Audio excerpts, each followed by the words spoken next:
우리가 지금 계속해서 팔복을 보고 있습니다. 팔복. 두 번째 덕목이겠죠. 애통하는 자는 복이 있나니 라는 말씀으로 우리가 하나님의 말씀을 상고하고 있습니다. 자, 그래서 우리가 하나님 앞에서 정말 힘을 얻고 또 위로를 얻고 복을 받는 방법이 있다. 주님께서 이렇게 말씀을 주셨는데요. 거룩한 애통, 참으로 경건한 애통이 하나님의 복을 받는 비결이다. 그렇게 말씀을 하고 있습니다. 그래서 특별히 우리가 이제 눈물을 흘린다, 아니면 우리가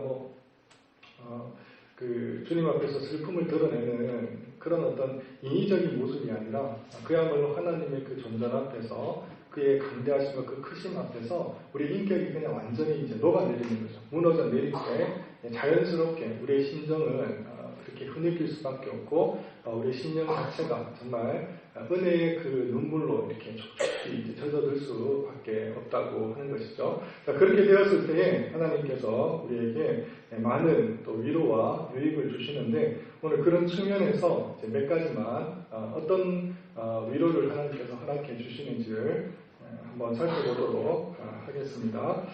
자, 그 첫 번째가요, 이것입니다. 애통하는 자의 눈에서 떨어지는 그 눈물은 먼저 하나님을 기쁘시게 한다는 것입니다. 하나님을 기쁘시게 합니다. 뿐만 아니라 그 눈물은 하나님을 기쁘시게 하는 동시에 또한 우리 성도들의 또 우리 자신들의 또 기쁨이 되기도 합니다. 그래서 주님께서 말씀하시기를 이렇게 말씀하셨습니다. 죄인 하나가 회개하면 하늘에서는 회개할 것이 없는 의인 99을 인하여 기뻐하는 것보다 더 하리라. 이렇게 말씀을 하셨죠. 그러니까 무엇입니까? 회개할 것이 없는 의인 99보다 한 사람의 그 회개하는 그 눈물을 하나님께서는 너무나 흡족히 여기시고 기뻐하신다라고 말씀을 주고 계신 것입니다. 한 바리새인이 예수님을 자신의 집으로 이렇게 초대를 했습니다. 초대해가지고 막 이제 연회가 벌어지고 이제 축하하는 자리가 있었는데, 그런데 저 멀리서 어떻게 보면 이제 초라하기 그지없는 한 여인이 그것도 품에다가는 한 옥합을 가지고 많은 사람들이 그렇게 바라보고 또 주목하는 그 가운데 그럼에도 불구하고 그 시선을 아랑곳하지 않고 예수님의 발 뒤꿈치에 섰습니다. 그러고는 이제 눈물로써 예수 그리스도의 발을 이렇게 적시기 시작했습니다.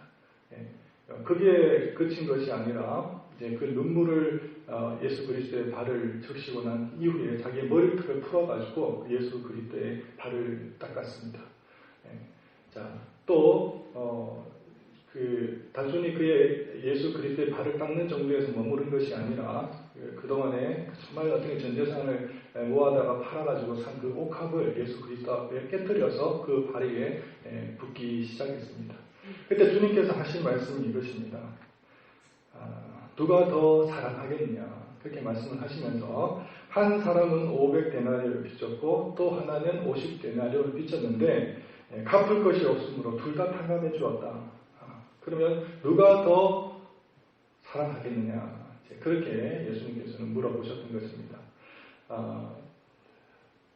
이 여인의 어떻게 보면 하나님 앞에 지었던 그 제약이나 또 아니면 하나님께서 그 제약들을 하나님께서 어떻게 용서하시고 사죄하셨는가를 떠나서 우리 주님께서 그 여인의 흐르는 그 눈물을 얼마나 기뻐하시고 또 정말 흡족히 여기셨으면 이 말씀을 하셨을까요? 그래서 많은 사람들에게 지금 엄청난 칭찬을 이 여인에게 돌려주고 있는 것입니다. 그렇죠? 정말 진심으로 나를 사랑하는구나 하는 말씀을 이렇게 돌려서 하고 있는 것을 볼 수가 있습니다. 그래서 하나님께서는 그 성도의 흐르는 눈물을 기이 여기시고 또 소중히 여기시는 것을 볼 수가 있습니다. 그렇습니다. 눈물은 하나님 아버지의 마음을 녹입니다.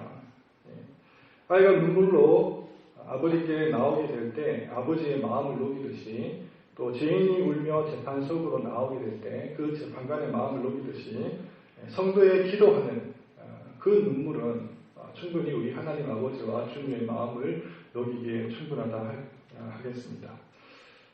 그래서 눈물은 조용하지만 그 소리는 강력하다라고 말씀을 드릴 수 있겠습니다.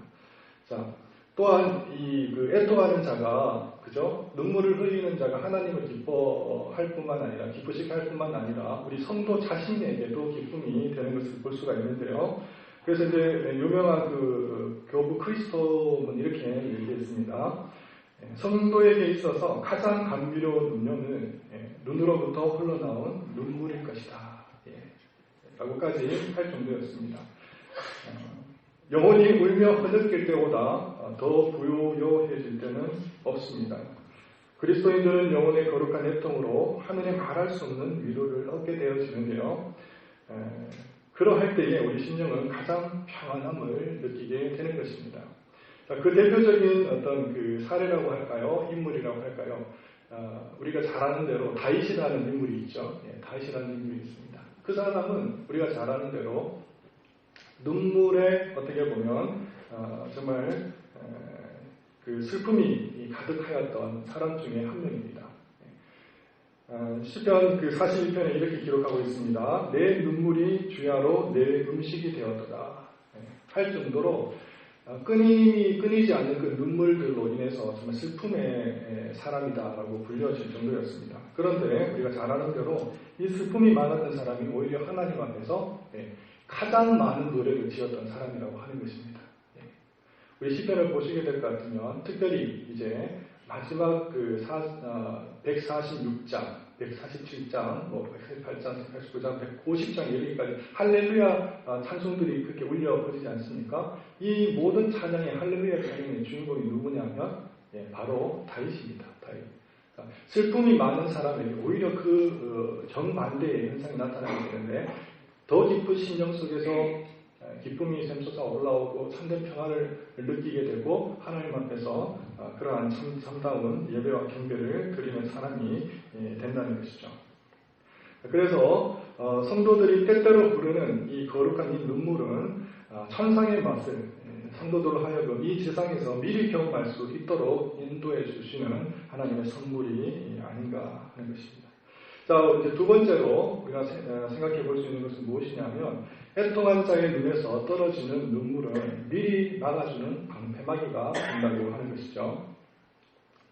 그래서 먼저 이것도 마찬가지로 자신을 위한 것이 되고 또 다음으로는 주변에 있는 다른 사람들을 위한 것도 되는데요. 자, 무엇을 막아주는 것이 될까요? 한번 보겠습니다. 자, 이 땅에서 우리가 죄로 인하여 애통하는 것은요, 무엇보다도 지옥에서 당할 애통을 미리 막아주는 것입니다. 자, 우리가 한마디로 지옥을 정의하자면 이것입니다. 지옥은 우는 곳이에요, 우는 곳. 이를 갈며 슬피 울지로다. 주님께서 그렇게 말씀하셨습니다. 자, 그래, 지옥은 어떤 곳입니까? 그야말로, 우는 것입니다. 자, 그런데 우리는, 하나님의 은혜 가운데서 이 땅에서 하나님을 흡족히 여기고 또 하나님을 기쁘시게 할 만큼의 눈물만 흘려도 우리는 지옥에서 영원토록 그렇게 이를 갈며 슬피할 이유가 없습니다. 주님께서 말씀하십니다. 그렇죠. 청교도의 한 목사님께서 이런 말을 했는데요. 하나님께서는 우리의 눈물을 그분의 병에다 따로 보관하시는데 이처럼 눈물을 흘리지 않는 사람은 이후에는 눈물을 강처럼 흘리게 될 것이다. 그렇게까지 얘기했습니다.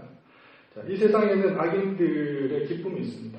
그러나 이 마지막 날이 되어질 때에는 이 악인들이 즐겨하고 기뻐했던 그 기쁨들이 그들의 눈물에 의해서 흔적도 없이 사라지게 된다는 것입니다.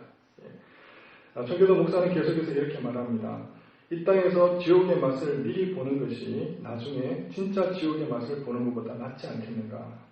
여기서 회개의 눈물을 흘리는 것이 거기서 절망의 눈물을 흘리는 것보다 낫지 않겠는가? 그렇게까지 얘기를 했습니다.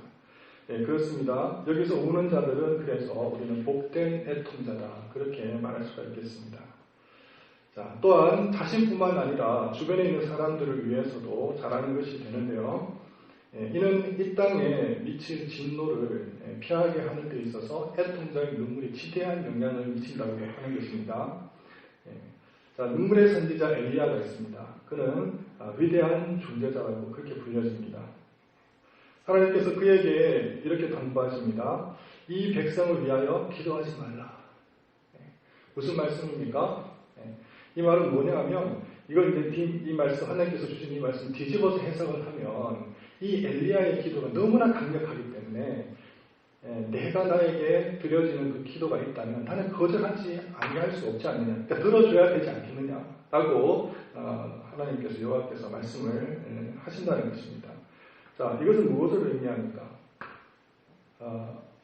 우리가 이제 많은 위인들이 있었고 또 많은 성경의 인물들이 있었지만 그들이 하나님 앞에서 나와서 정말 중재자의 역할을 감당할 때 주여 긍휼히 여기시고 이 땅을 불쌍히 여기시고 하나님 살려주시고 하나님 정말 사지 은총을 바라여 주시옵소서라고 했던 그 기도 때문에 살아났던 사람들이 수도 없이 부지기수로 많습니다. 그렇죠? 정말 우리가 이 땅에 우리가 대한민국을 보고 우리나라를 보더라도 정말 그 새벽마다 아니면은 정말 금식이다 해서 또 기도를 찾아서 기도했던 그 수많은 우리의 믿음의 선조들이 계시지 않았다면 정말 이 나라 이렇게 부강하거나 아니면 이렇게 정말 잘 사는 나라가 되었을까 하는 생각들을 또 해보게 되는 것입니다. 분명히 하나님께서 이 땅에 많은 애통자를 보내주셨는데 이들의 애통이 아니었다면 우리는 벌써 자취를 감추었을지도 모르겠습니다. 자, 이제 세 번째 애통자의 눈에서 떨어지는 눈물은 우리가 복받는 유일한 길로 인도해 주신다고 하는 것입니다. 성경은 이것 말고는 복받는 다른 길이 없다. 그렇게 말씀을 합니다. 자, 애통한 자는 복이 있나니. 자, 그래서 애통은 우리를 천국으로 인도하는 길이 됩니다. 우리가 서울로 가는 길은 여러 길이 있을 수 있지만 그러나 천국으로 가는 길은 오직 한 길뿐인데 그것은 애통의 집을 통과하는 것이라는 것이죠. 주님께서 말씀하시듯이 회복은 천국을 이야기하고 또 축복을 이야기하는데요.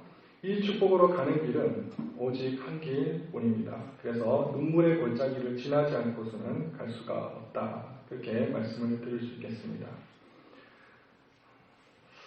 제가 그 주중에 우리 이제 전도사님으로부터 이런 얘기를 들었습니다. 우리 이제 가까운 이제 교회 중에 아주 대형 교회가 있지 않습니까? 그 대형 교회에서 마치 이제 캐치프레이즈 내지는 이제 모토로 늘 하는 얘기가 이제 생명나무라고 하는 것이 있대요. 그래서 이제 성도들마다 하는 얘기가 이 생명나무를 주제로 해서 늘 생명나무 안에 거해야 되지 않겠느냐, 아니면 생명나무를 우리가 지켜야 되지 않겠느냐, 그렇게 얘기를 한대요. 그러니까 어떻게 보면 대화 속에서 말끝마다 이 생명나무의 기준함을 늘 이제 상기시키고 또 서로 이제 격려하면서 북돋워 준다고 그런 얘기를 들었습니다. 그래서 우리 교회도 그런 어떻게 보면 그 하나의 구심점을 만들 수 있는 그런 캐치프레이즈 내지 모토를 우리가 만들어야 되지 않겠느냐 그런 생각들을 했던 적이 있는데요. 자, 이것은 좋습니다. 아주 좋은 아이디어라고 생각을 하고 또 목사님 오시면 그렇게 이제 승낙을 받아서 우리가 또 실천을 할 수도 있겠지만, 자, 그러면 우리 교회 가운데 참으로 하나가 되는 구심점을 만들 수 있는 모토가 과연 무엇이어야 할까, 그런 개인적인 또 생각을 해보았습니다. 자, 그런데 정말로 하나님께서 기뻐하시는 일이 있다면 다른 것보다 정말 애통하는 것이 아닌가 그런 생각을 해봅니다. 그래서 어떻게 보면 슬픔이 있고 또 어떻게 보면 이 눈물이 있다고 하는 것 자체가 세상 사람들의 눈에서는 청승맞은 거예요. 하는 일마다 눈물을 짜고 그렇게 이제 보여준다는 것 자체가 그렇게 덕스러운 일이 아니기 때문에 그런 것이죠. 자, 그러나 제가 볼 때는 정말 하나님 앞에서 못 받은 사람들은 어떤 사람들인가, 정말 하나님께서 기뻐하시고 또 그렇게 하나님께서 긍휼히 여겼던 사람들은 어떤 사람인가 보면 동일하게 마음에 심령 속에 정말 이 흐르는 눈물들이 있으셨던 사람인 것 같습니다. 자, 여기서 제가 말씀드린 눈물이라는 것은 우리가 보여지는 눈물을 얘기하는 것이 아니라 여러분 다 알고 계시죠? 제가 말씀드린 건 비유적으로 말씀을 드리는 것이지 물리적으로 어떻게 보여지는 우리가 그렇게 지금 이렇게 흘려서 가시적으로 봐야만 하는 그런 눈물을 얘기하는 것이 아닙니다. 그렇죠? 늘 우리는 하나님 앞에서 겸비하고 겸손함으로 하나님의 그 말씀 앞에서 나의 존재를 발견하는 그 사람으로 살아갈 때 우리 심령 자체가 상한 심령이 되고 찢어진 심령이 된다고 하는 것입니다. 자, 그래서 이제 제가 말씀을 정리하도록 하겠는데요. 하나님께서 히스기야의 눈물을 보셨습니다. 그래서 말씀하시기를 내가 내 눈물을 보았노라 그렇게 말했고요. 또한 여호와 하나님께서 다윗의 눈물을 참으로 기뻐하셨는데 이렇게 말씀하셨습니다. 여호와께서 내 곡성을 들으셨도다 그렇게 말씀했습니다. 자, 그래서 성경 66권의 그 어떤 말씀을 우리가 보더라도 하나님께서 애통하는 자를 얼마나 찾으시고 또 그를 기뻐하시는지 곳곳마다 성경을 펼치는 곳곳마다 우리는 쉽게 발견할 수가 있게 되는 것입니다. 자, 하나님은 정말로 성도들의 눈물을 가장 소중히 여기십니다. 그래서 눈물만큼 하나님의 마음을 움직일 수 있는 것은 없는 듯하고요. 그래서 하나님께서 가장 원하시는 제사가 무엇인가? 성경은 우리에게 일러주시기를 그 제사는 다름이 아니라 상한 심령의 제사라고 우리에게 말씀해 주는 것입니다. 시편 51편 17절을 찾고 우리 읽은 후에 우리가 말씀을 이제 마무리하겠습니다. 시편 51편입니다.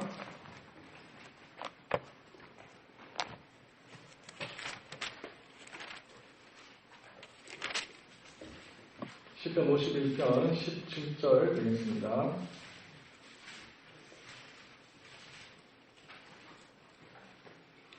함께 읽겠습니다. 하나님께서 구하시는 제사는 상한 심령이다. 하나님이여 상하고 동의하는 마음을 주께서 멸시하지 아니하시리이다. 참으로 주님 안에서 정말 이 주님께서 원하시는 제사 상한 심령을 드릴 수 있는 저와 여러분 되시기를 바랍니다. 기도하시겠습니다. 사랑과 은혜가 승천하신 하나님 아버지, 우리가 참으로 애통하는 자가 하나님으로부터 얼마나 많은 축복과 위로를 받는지를 더욱더 풍성히 알아가기를 원합니다. 하나님 주님 앞에서 늘 눈물을 가지고 또 슬픔을 간직할 수 있는 저희들이 되게 하여 주시옵소서. 하나님 앞에서 인격이 녹아 내려짐으로 말미암아 늘 우리 심령이 촉촉히 젖어드는 그런 성도들이 다 되실 수 있도록 주님 인도하여 주시옵소서. 감사합니다. 우리 주 예수 그리스도의 이름으로 기도를 드립니다. 아멘.